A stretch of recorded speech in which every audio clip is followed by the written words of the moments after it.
Hey everyone, welcome back to the Three Brothers podcast. I'm with my brothers Mike and Chris. We're here with our Halloween special here in sunny North Carolina. So we have a cool topic, so I'm going to pass it over to Mike to get us started. Yeah, so basically, when we come up with the idea for these podcast episodes, it's very much based on things that we enjoy in our personal lives.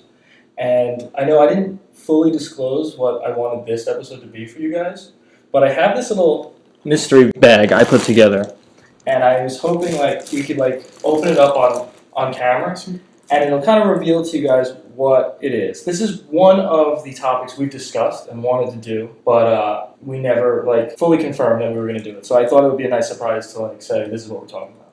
That's a cool bag. Thanks, man. I got it at Comic-Con. It was a free giveaway. Oh yeah, with Ty. Ty.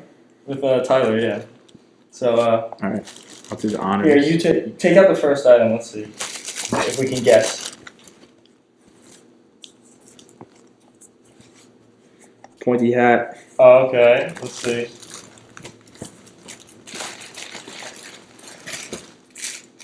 Elf ears. Chris, you're next. Is that what those are? Yeah. What's that? Those are yours, buddy. Not that Oh, one. Not these. music box. That's a cool. Music box, let me see. Yeah, isn't that cool? Very cool. Oh, we opened the music box as well. Oh, okay. Please. But let's see what happens. Oh, Here's something else we have in here. This is just for Chris.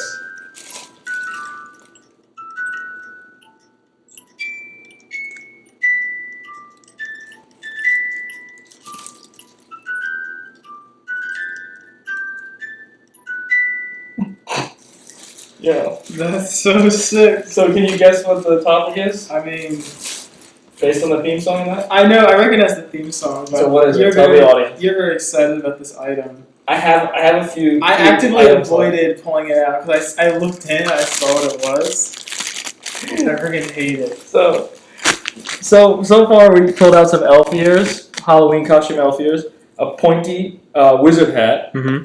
and just for Chris, I made sure to get a pair of hobbit feet.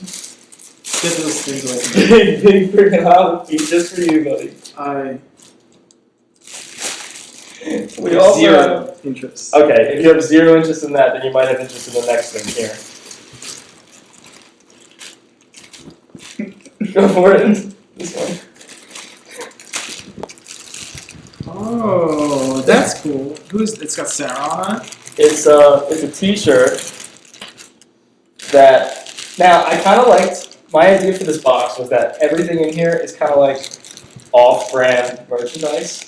Right, it's not quite. It's not quite. It's not licensed per se. Right. So this is a one throne to rule them all T-shirt with Sauron on the Iron That's cool. Throne. Sauron kind of looks like the Iron Throne. His arm. Right. I thought it was like. So would you funny- classify this as a Lord of the Rings shirt or a Game of Thrones shirt? I guess that's up to the audience. I was actually thinking that we could do a giveaway on Instagram and have somebody win this. So I think that's what I'm gonna do. I'm gonna post a giveaway. Amazing. There's a couple things left. Can I keep the music box though? Sure. Comes with this little card. I also have Keep the the Lord card. of the Rings trilogy on DVD, Oh. but it's the animated trilogy have from you the s- have you seen 1970s. this? I haven't seen any of them. Dude, it's wonky animation, but we watched The Hobbit. The Hobbit is really cool. So we got. Let me show the camera. So we got the Hobbit, the Lord of the Rings, and the Return of the King, all animated in 1976 and beyond. And these are remastered editions. They're actually like collector's items, and the whole collection costs $80. Believe it or not, they're like incredibly rare to find. You Yeah, can't get they're- them anywhere. They're very well sought after. Mm-hmm. So we got the box set. Maybe we'll watch those one day and give a reaction to the animation. But that's kind of just like my my little gift bag here. The reason I wanted to do a Lord of the Rings episode was kind of in honor of the new Rings of Power show that came out on Amazon Prime.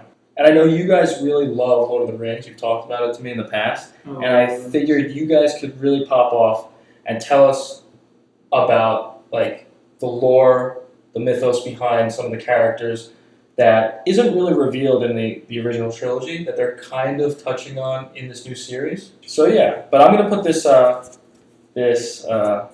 wizard hat on. All right, Chris. So tell us a little bit about the Lord of the Rings lore. Give us a deep dive. Like how Middle Earth was created? Yeah, I want to learn a lot about how everybody got their powers and like what the significance is of certain characters. Right. So you've seen The Rings of Power, right? I have. I watched it recently. Okay, I didn't watch it, and John and I haven't watched it. But that takes place in the Second Age. The Lord of the Rings trilogy takes place in the Third Age, and technically the Fourth. The Fourth Age begins when Aragorn becomes King of Gondor. Mm-hmm. But before any of the ages were, like Middle Earth, its whole creation is documented. Like Middle Earth was a part of a wider creation called Arda, which is created by this guy Eru Iluvatar. You may know this already. How do you pronounce that name? Eru Iluvatar. Okay. He's our first name, last name. One thing I do like about the Middle Earth world is that there's a pantheon of gods, kind of. I guess they're like lesser gods. They're angels, I guess. Like Greek mythology. Kind of like a Greek mythology thing. And I'll explain how they play into things. Mm-hmm. But then there's also like a one ruler, kind of like in our reality where there's one god. But in this, there's like a pantheon below. Right. So Eru Iluvatar is like alone, and then he creates there's a lot of different names for a lot of them, but what are basically called the Valar. The Valar are like these greater beings. They're like a pantheon of gods, and the Maiar are like lesser gods. And they all have like different personalities and stuff, but the point is that they all sing together. They sing in the song. It's very poetic. In the Silmarillion, if you read it, I remember reading it. It was very beautiful. And they all have their own personalities, and they're not all equal. But the whole point was that they'll sing together and create a new creation, which is called Arda, which is what the world ends up being called. It's very poetic, and I'm going to actually pull up a map of Arda right here. Right. I don't know exactly when this is, because if you look, it has the lamp here. It's got two lamps, south and north. Yes, so I'll explain this in a second, but there were a lot of different light sources in Arda that sort of changed. So all of creation was called Ea, and then Arda was like the Earth. And actually, Middle Earth, more than Middle Earth, all of Arda was a flat Earth, actually, for a while. Oh, yeah? Yeah, it was a flat Earth. It was like, there was a flat Such an interesting concept. land, and the sun and the moon they would set into water. So oh, wow. they would rise out of the water. It was crazy. But anyway, there was this one particular Valar, one of the created gods, while they were singing, named Melkor. And you might know him as Morgoth from the show, I believe. Right, they do mention him. Yeah. He's like kind of the main villain of the whole mythos.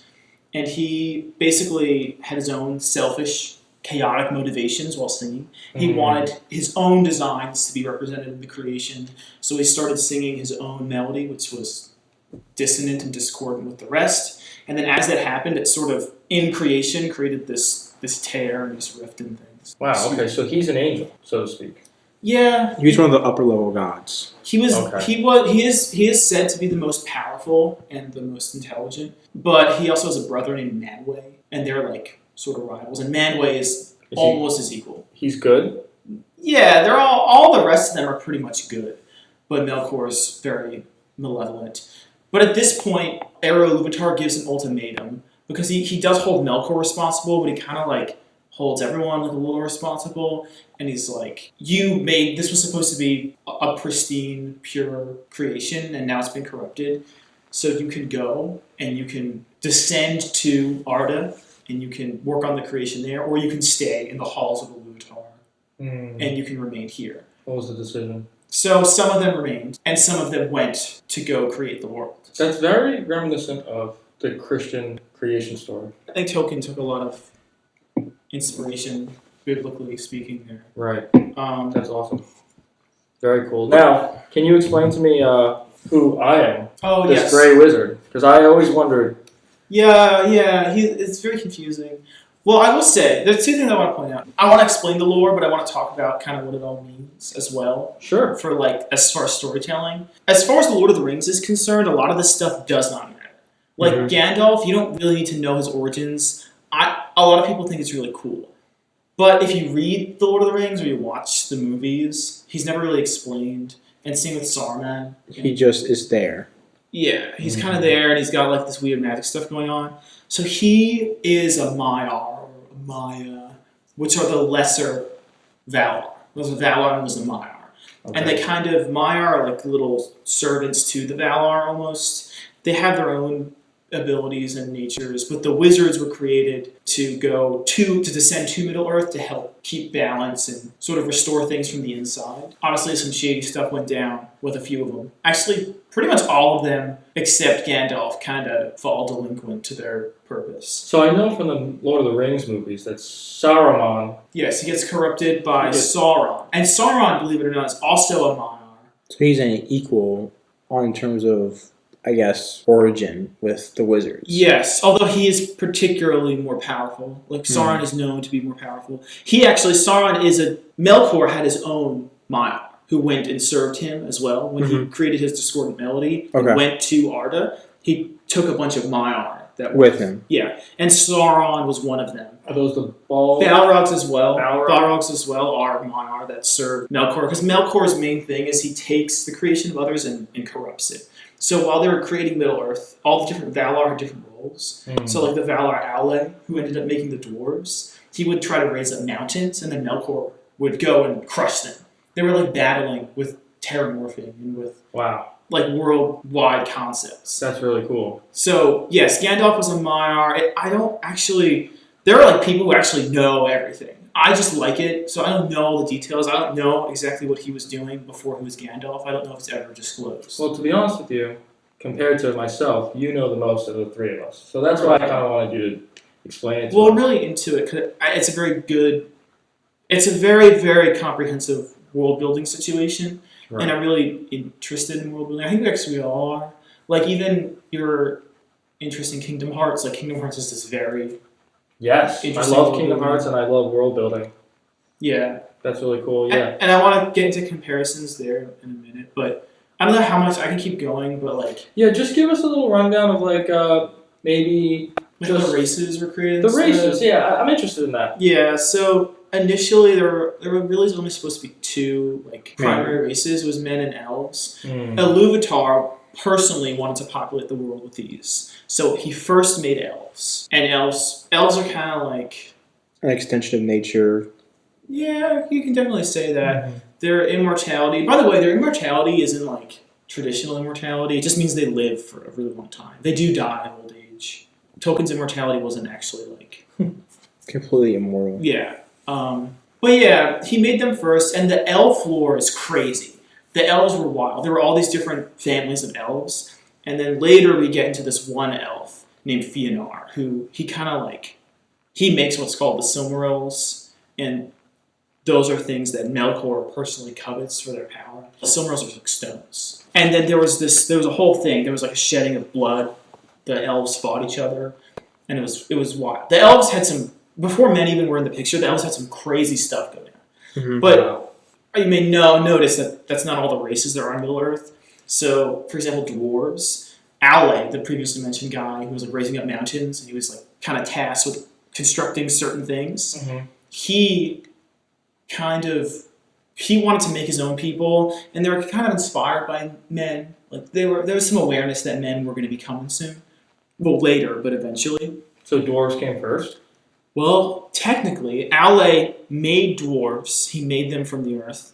And then Iluvatar saw that he'd made dwarves, and he was like going to actually obliterate them. Whoa. But I don't remember exactly the negotiation process, but Aule kind of like stuck up for them, and then they agreed to bury them underground and keep them dormant until men were created. Okay. So Aule kind of tried to jump the gun there and create those, but then that's really cool. Iluvatar put the capiche on that. At least temporarily. Yes, and then they came out of the ground. So that's why there's a lot like dwarves are kind of like the ugly ducklings of Middle Earth, literally and figuratively, and they kind of get like kicked around, but they have a lot of pride. They resemble men in that way.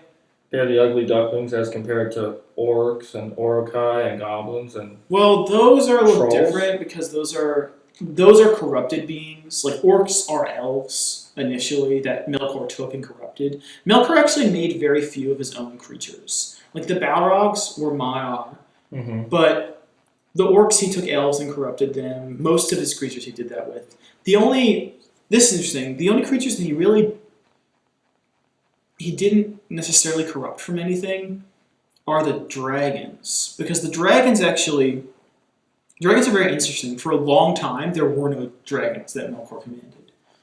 Melkor actually, it was significant because as the races of people developed, this is all pre-men, this is all First Age, there were all these battles where the elves would try to fight Melkor and defeat him, and the Valar would like literally be helping the elves. Right. So they were fighting in the creation of the world, and then after the world was created, they were fighting on the world. And keep in mind, during this whole time, the actual structure of the world is changing. So we have these lamps here in this image. There used to not be a sun and the moon. They used to be like lamps. And then it was trees. And basically, Melkor kept trying to take light out of the world and destroy it. So over and over and over again, he would like try to take light and destroy it. Any light source. There was this one creature called Ungoliant who would kind of personify as a giant spider. And Ungoliant's, that actually Shelob from Lord of the Rings, Right. is a descendant of Ungoliant. And Shelob is what?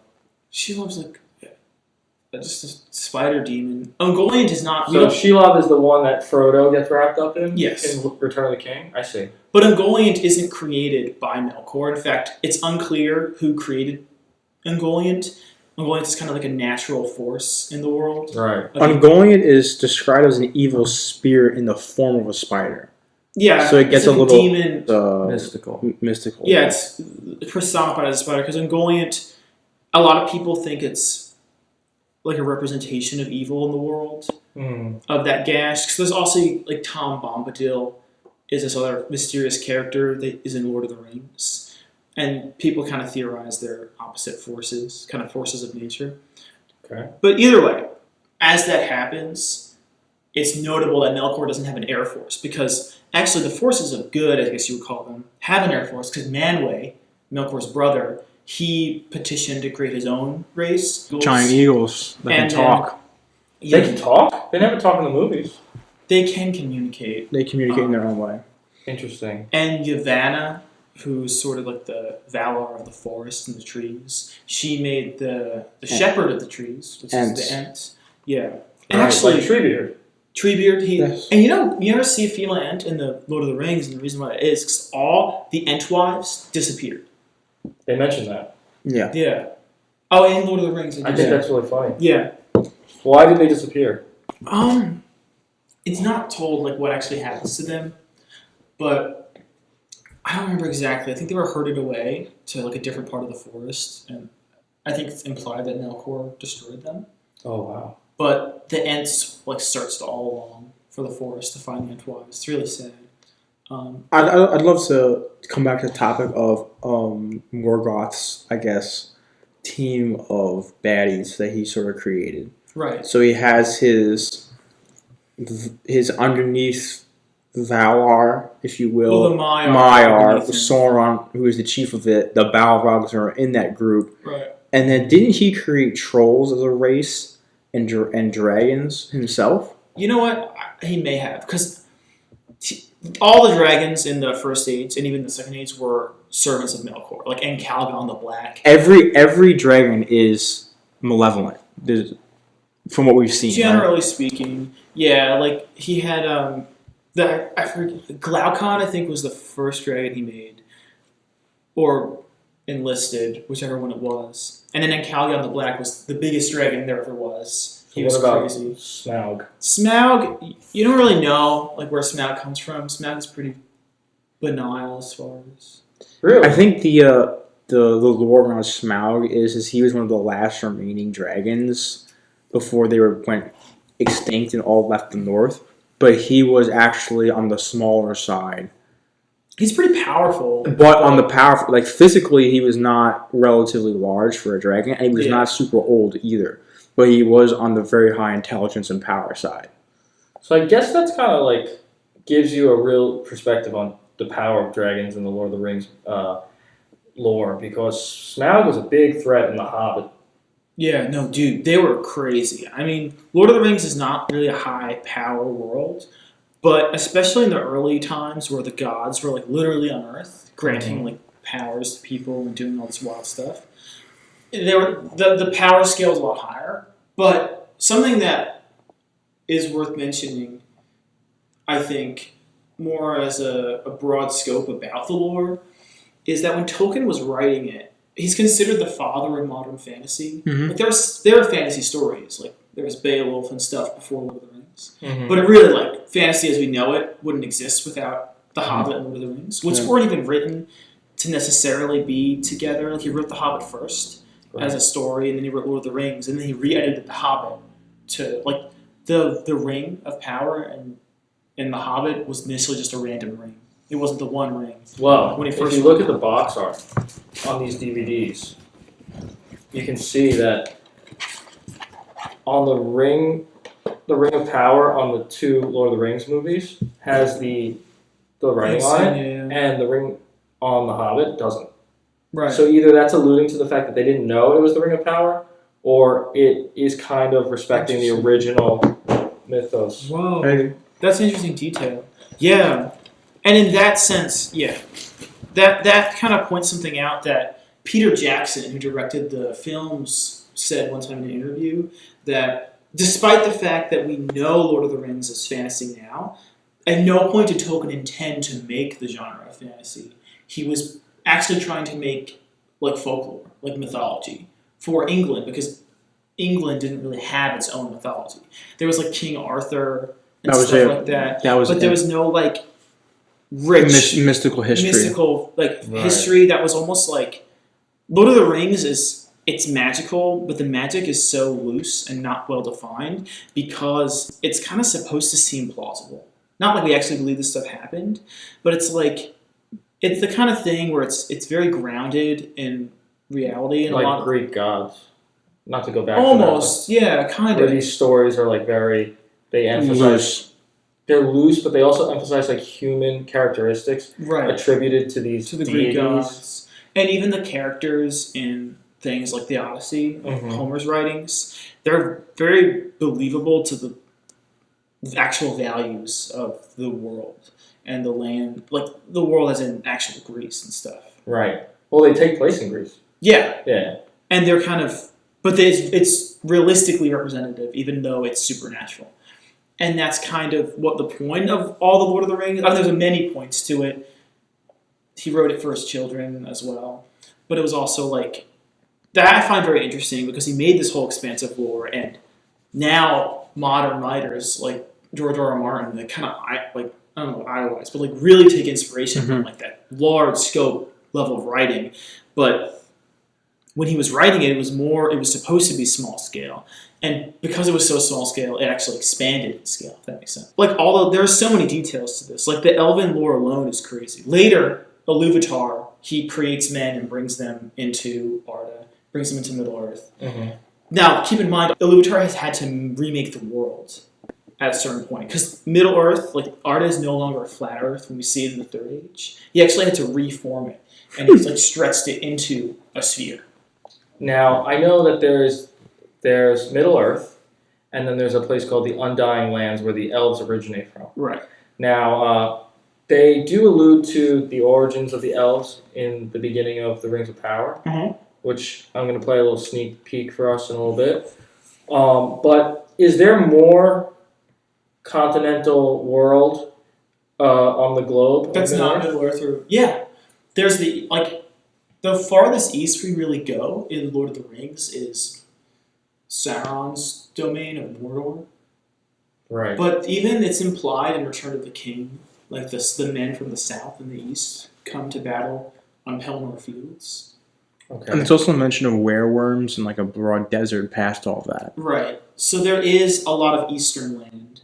There were 5 wizards, and 2 of them were the Blues wizards, and they kind of just fade into the east. A lot of things, actually, in Lord of the Rings and in the story will just kind of fade eastwards, and you kind of don't hear about them anymore. They just kind of like fade away. That's interesting because there is a character, and this is not a spoiler, but there is a character in the Rings of Power, who goes, by the end of the season, he's ready to set off on a journey to the land of Rune, which is in the east, based on this map, which I thought was really interesting because you never hear about that in any of the other works. Right.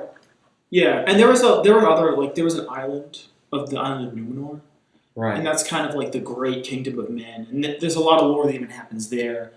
Numenor eventually is the nation that becomes what we know as Gondor, but geographically it's different. It's just the lineage. That's really cool.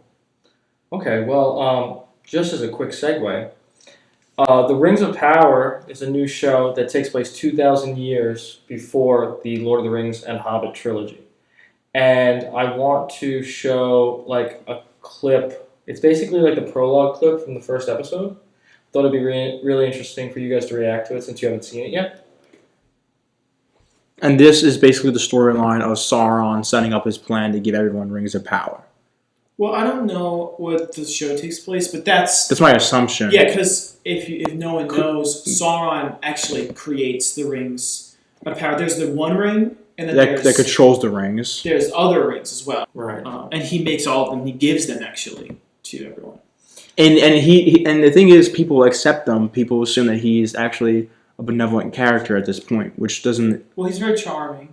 Which is funny because people should know he's associated with Morgoth. If anyone's ever played the Shadow of Mordor games, they kind of go into that because the elf Celebrimbor helped Sauron forge the rings, and he's the character in this. So it wasn't just he dropped them on their doorstep and everyone accepted them. There was some level of trickery and deception involved. Well, like he was he disguised himself as a beautiful man, and then he went to the elves, and the elves were pretty enamored with his charm and beauty. His beauty.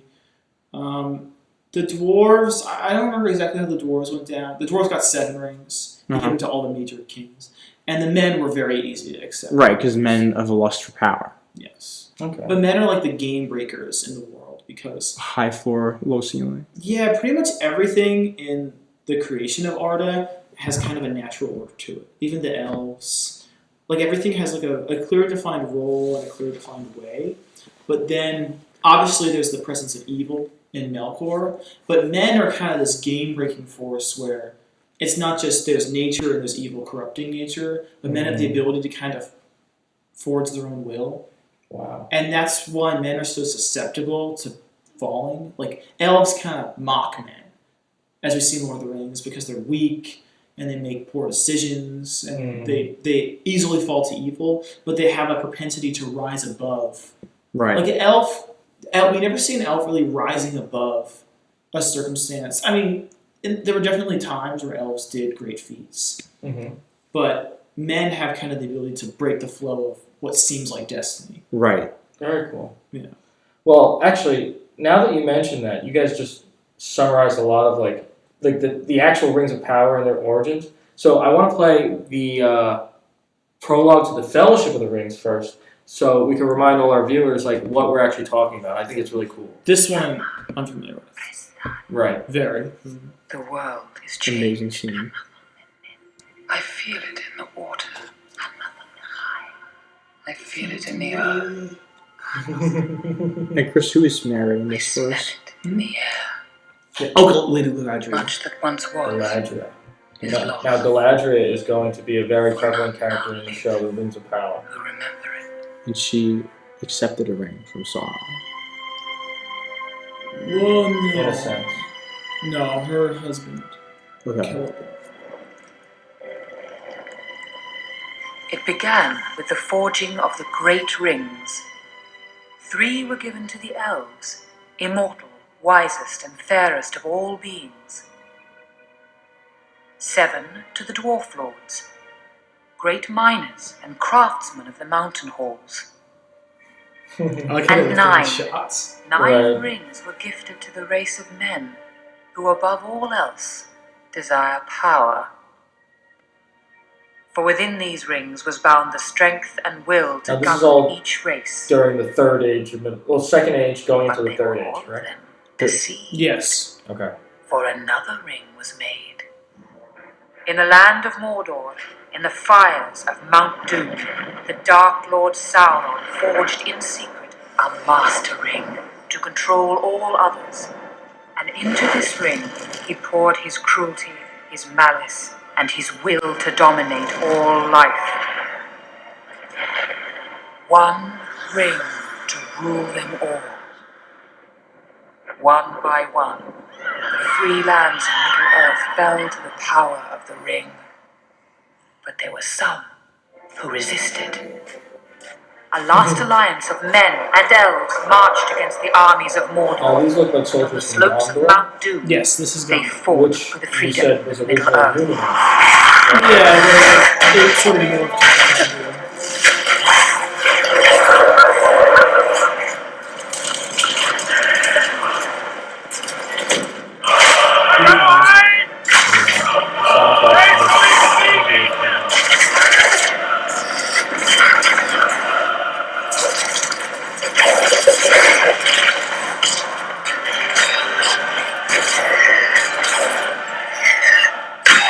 Victory was near.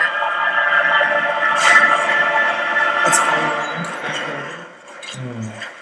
But the power of the ring Isildur. could not be undone. Isildur.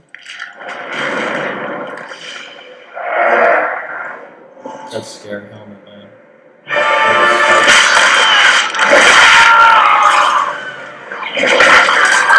This kind of looks like it's being Well, the Maya had the ability to shapeshift. It was Oh, in this really? moment, Why didn't Gandalf when do all hope had faded, that Isildur, vibes. son of the king, Isn't it took not up his confirmed that father's he sword? does? Like, I think, doesn't he? It's rumored that he does at points. that? Shapeshift? Yeah. I've never seen it in any of the media.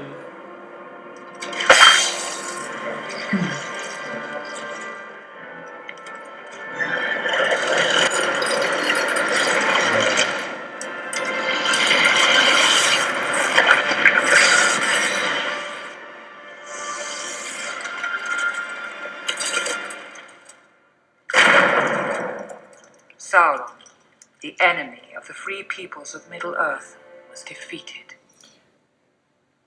You know, they defeat him so easily there, and it almost seems like The world is changed. it almost seems as if I don't know, the Witch King of Agmar was harder to defeat. Well, I think maybe that's just a product of the time of them earlier shooting really, really early scenes, probably way before the movie was released, and it was just the best that they could do at the time. I got you. maybe. And there's a prologue, so it's kind of like accelerated. Yeah, I would think with the prologue, it is an account of an actual event that happened. Like that actually all those things happened. Right. However, you also could think of it kind of generally as a summation of it. Sort of like a shortening of the story. Okay. I Because- understand what you're saying. Yeah. Like it faded into myth, and that's how they are telling it. Right. Even though Galadriel was technically there. She's Right. alive. Not that any of those things aren't true. Like certainly Isildur, like cutting the hand, but like the way in which he was defeated, it probably was much more dramatic. Right. So now, the Rings of Power show is based on that prologue. All those events, this Rings of Power show is what led up to that happening. So I just want to show you the prologue from now the first episode of the Rings of Power, like I mentioned. And this is after the light was stolen from the Undying Lands by Sauron. Or by, I guess, Morgoth. By Morgoth, who Melkor, he becomes known as Morgoth later. Okay. So they're the same guy.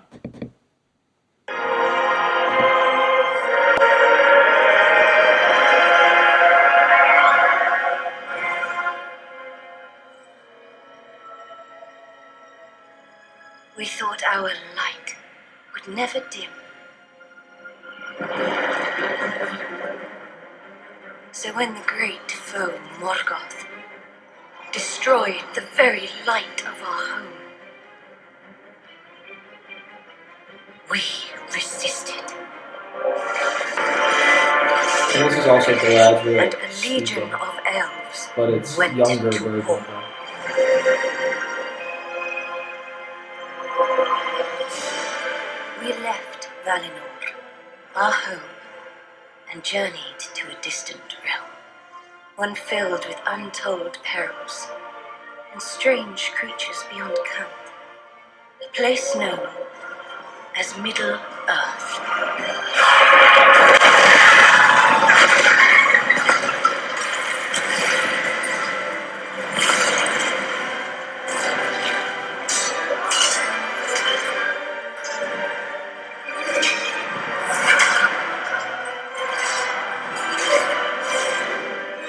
I noticed that the elves' fighting style is a lot different compared to I was gonna say, the introduction of the Lord of the Rings.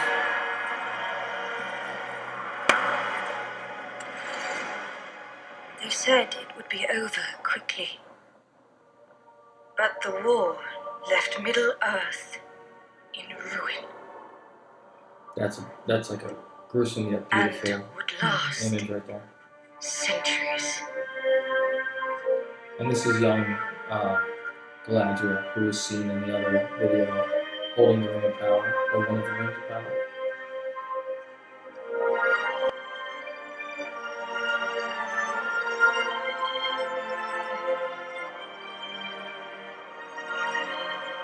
Now, we learned many words for death. In the end, Morgoth would be defeated, but not before much sorrow. For his orcs had spread to every corner of Middle Earth, multiplying ever greater under the command of his most devoted servant, a cruel and cunning sorcerer. They called him Sauron. My brother vowed to seek him out and destroy him. So that's the whole intro. That looks kind of cool. I'm not gonna lie. That looks very I interesting. like Sauron's design. It's so cool. Yeah, his design looks very, very cool. And you're seeing the fighting styles. I want to comment on that because I think that's maybe this is this the first major time that elves have gone to war on a mass scale. Yeah, I think so. So maybe there's no experience there because in against Sauron for the first time they already have thousands of years worth of They combat. weren't warlike. They're especially non-warlike at that time. So maybe that's a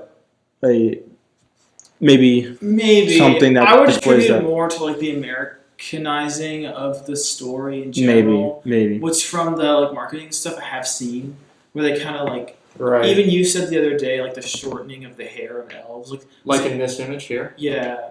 Yeah, it's a Western. There's a lot of like Americanizing.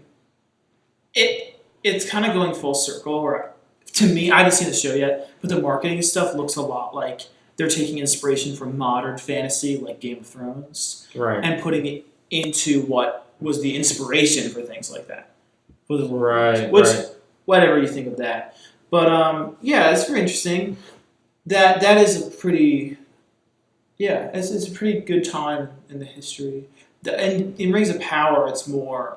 I assume it's more Sauron's first takeover of Middle Earth, and not How as many much. did he have?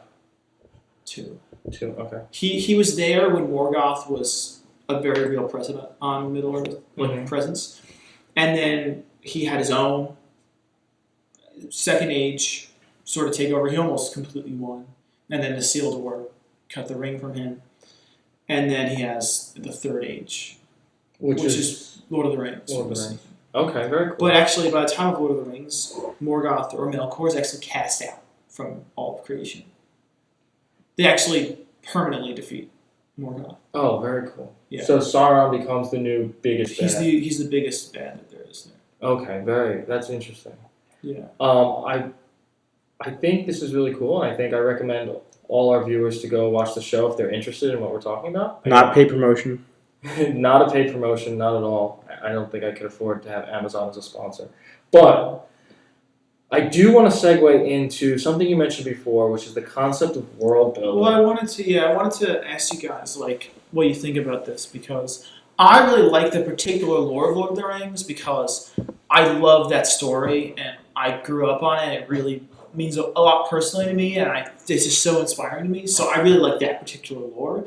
But there's a lot of I guess my first question would be: do you guys how much lore do you think is necessary to exist for a story for you to enjoy it? You know what I'm saying? How much backstory do you like to have? Do you think it depends on the story? Because I know you like a lot of things with a lot of backstory. You love world building. Like Kingdom Hearts in particular has very elaborate world building and power system. And even John, you like a lot of things with a lot of, like, you even enjoy Destiny. Destiny has a very similar fantasy world where the lore can kind of... It gets overwhelming. I don't really play Destiny anymore, but I still watch lore videos because I like the lore of that. So we're obviously lore heads. But lore and storytelling aren't always in the same thing. You can tell a story without a lot of lore. Something like Avatar: The Last Airbender doesn't have a lot of lore, but it has a lot of story. They've been creating a lot more backstory. I know. Retroactive. Which I actually personally dislike that because I don't think everything needs lore. But what do you guys think about the balance between those things? I'm going to let John take this one. I think I gravitate to things that have larger universes behind them, aren't just an isolated piece and there's nothing about that. Like, I love, like, the larger, I guess, franchises because it allows you as someone who, like, the content consumer, to insert yourself, your own ideas into that space, but still be a part of the grand story. Like, you know, there's all kinds of, like, even taking Star Wars, for example, there's all kinds of fan fiction, fan stories, fan videos, YouTube shorts that are not canon whatsoever, but they could just as well be in the lore or in the story because there's so much room for it. And I think that's something that you get to experience on your own level is awesome. So I think, like, also there's also a level like Avatar: The Last Airbender where there maybe is lore, but it's not as fleshed out, or they just don't go super hard into it. I think for especially, like, maybe shows that are standalone pieces of media that might make more sense, like especially Bebop, for example. Yeah, like, you know, Cowboy Bebop, things like that. You don't always need that insane amount of lore to tell a specific story if you just want to get to the point. Right. Yeah. So what do you guys think, like, makes good world building? Like, what do you think? Because Tolkien in his writing went crazy. He made languages. He went ballistic, and he kind of made a model of world building. But not everyone goes that hard. Some people go on a vaguer side. Some people explain a lot of things. I know you're a big Doctor Who guy. Doctor Who has an elaborate world. What do you think are the elements that makes a good world building situation?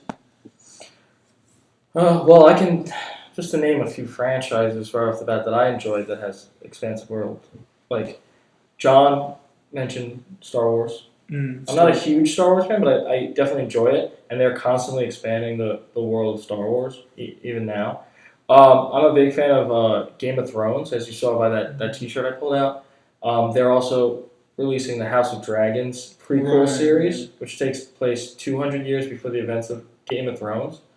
I really like that aspect where you learn like decent amount about the history leading up to the main storyline of Game of Thrones, but now they're really showing you like what actually happened back then, which is the same thing they're doing here with the Rings of Power. Like you mentioned Kingdom Hearts a few times. In terms of Doctor Who though, which is my favorite show of all time, Doctor Who's like mythos and lore is very contained within the show.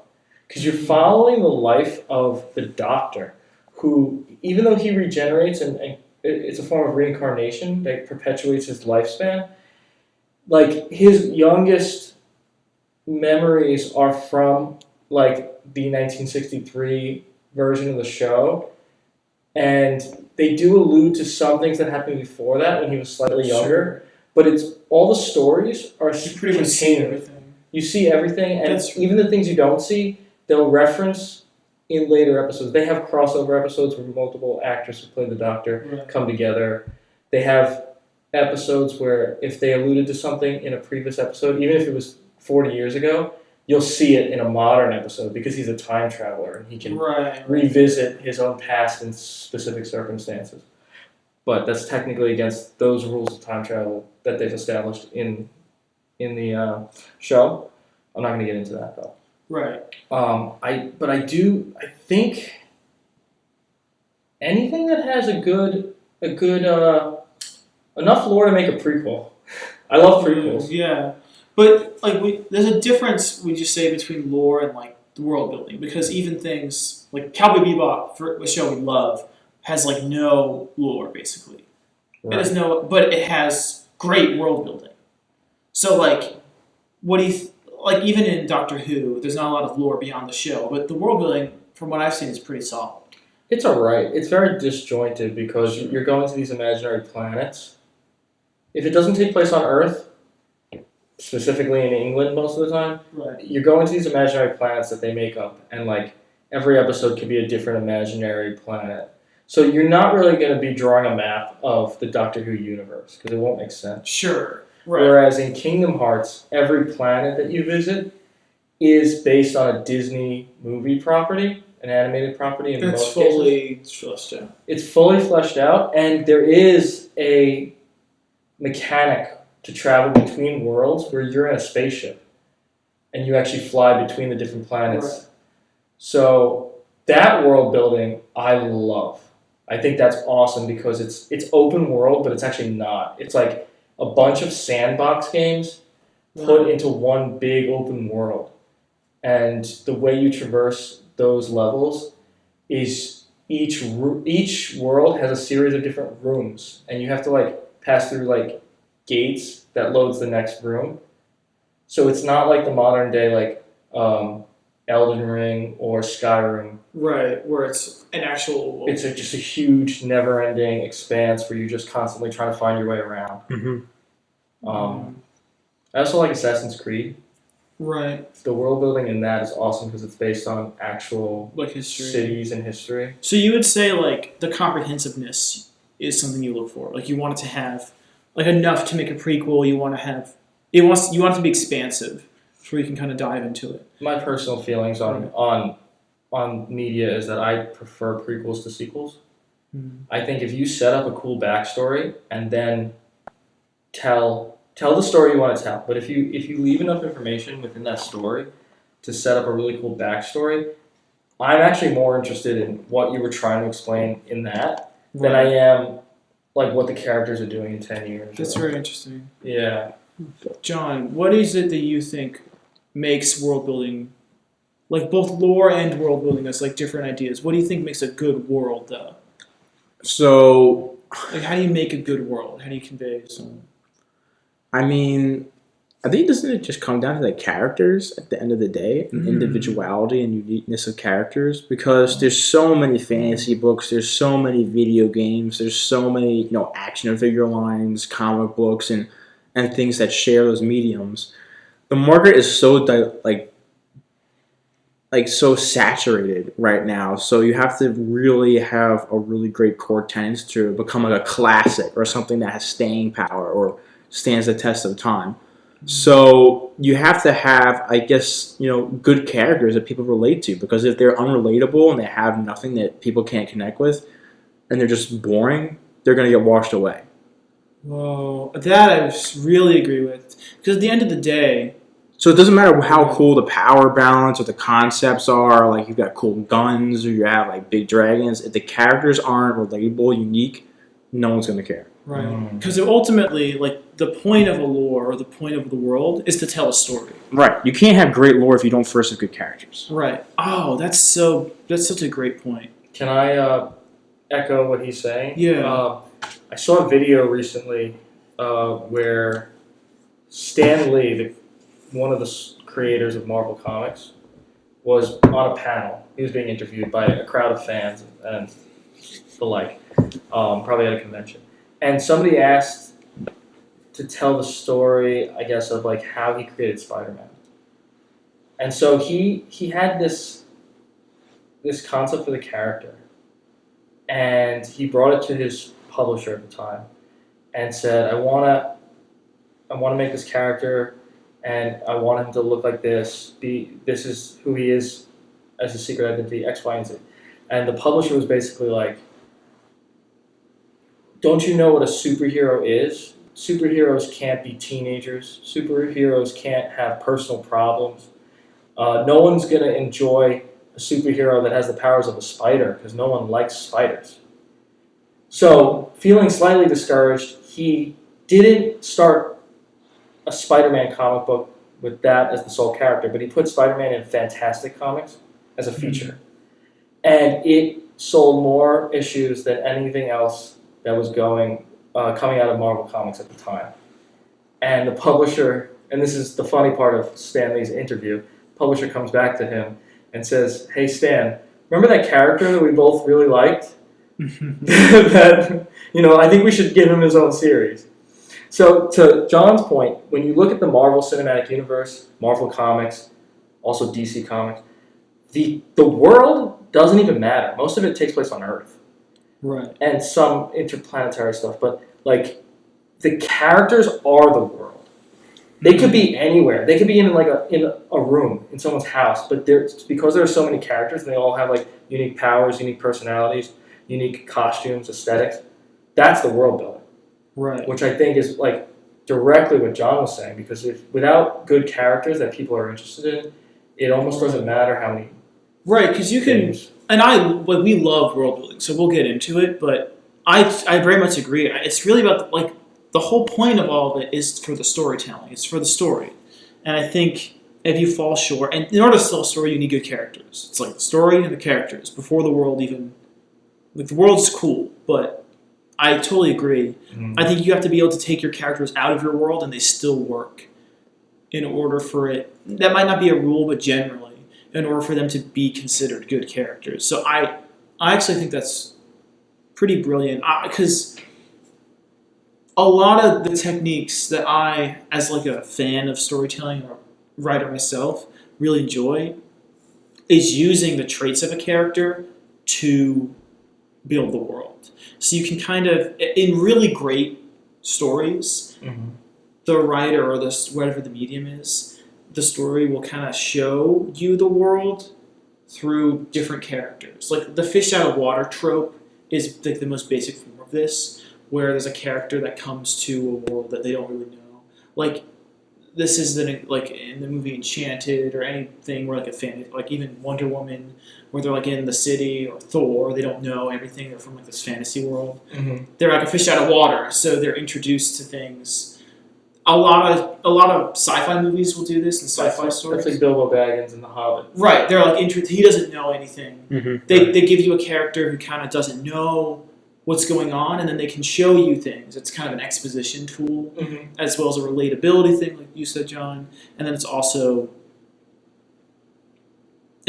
kind of helps flesh out the world in a certain way. But there's a lot of other strategies you can do, and those I'm obsessed with, how you can use the character development to shape the world. That is really cool. But that's really I love the Lord of the Rings lore and stuff, but I'm really fascinated in how it does what it does and what we can take from that and other things. I have another great example that is, I think, an exception to what we just mentioned. And we've talked about this multiple times on past episodes, but Magic the Gathering, the card game that we all enjoy, has its own backstory that they publish in different serialized forms. Yeah. And it's been around for, I think they're hitting their 30th year anniversary this year. So, long story short, the thing about that world is that the cards represent the characters, and the characters do stuff within the serialized lore. But the thing I find more interesting is the maps and landscapes that they've created, because each set, for the most part, is based on a different plane, as they put it. And I don't really, personally, because there are so many, I almost don't care about the characters that much. I'm more interested to see, how the world of Zendikar interacts with itself and is different from, the plane of Innistrad, or now we're looking at Dominaria, and all these different, planes. I have, an interesting thought about that. Okay. Because I do still think it's story-driven, but in a different sort of way. Because I agree, I kind of like the lore sometimes, and the older lore, and some of the characters are cool.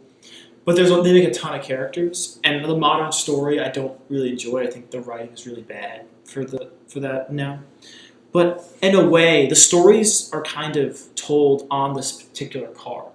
Even if you just take a land card, the art and the way it functions in the game is kind of a contained story about that land. even if the character is kind of the land itself, if that makes sense. Like even like a spell you would cast or a creature you'd play, the combination of like the name and the art and the style and its abilities and then what it does in the game is kind of the character and the story. More so than like if you step back and are like, oh, there are these characters in Magic and then the lands are just a backdrop. I feel like every card is kind of its own mini narrative, which I think is the brilliance of that game, in my opinion.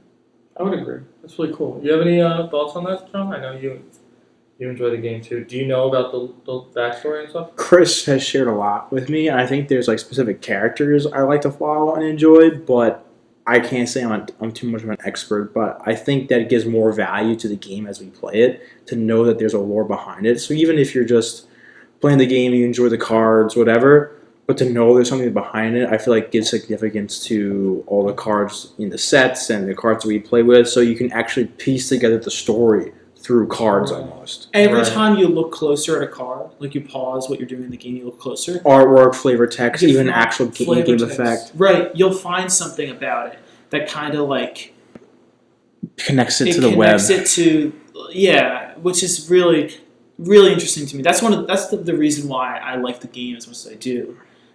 More so than anything else, is the fact that if you look at one card, and like you're saying, John, if you just kind of zoom in on it while you're playing, you can understand, even if it's not been written anywhere by any like official story, you can kind of understand its place in the world. Mm-hmm.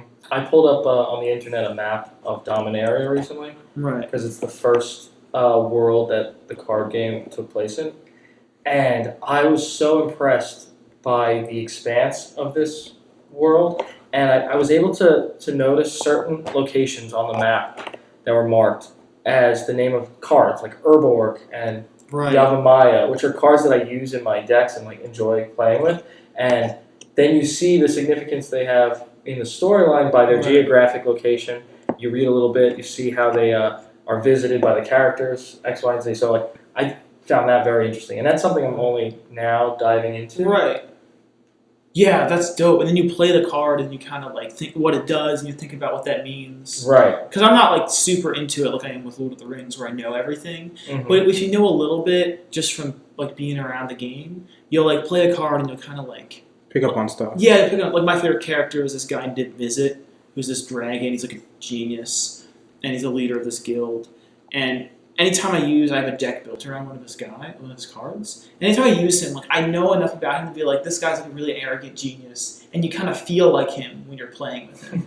And I just think that's brilliant design. The fact that just a little piece of cardboard and a picture, you can like start to embody the character that you're playing as, or not playing as, but playing with. Yeah. Just because it's so evocative.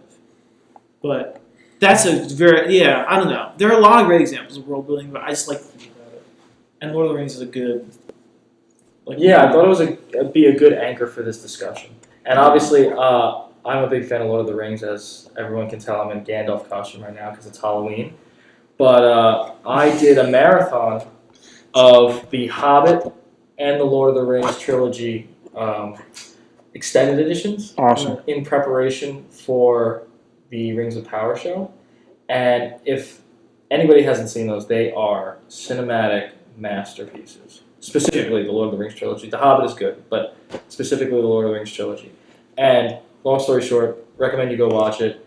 If you haven't bought a Gandalf costume, you definitely will after watching that, because he's a G. And is there anything else we want to talk about before we wrap up? We could talk about this for hours, but I think we've covered a good portion here today. I think this was a solid discussion, guys. And I think we're going to refer to a lot of these things as we keep talking about concepts in media. Right. Like this is going to be a checkpoint that comes up. Mm-hmm.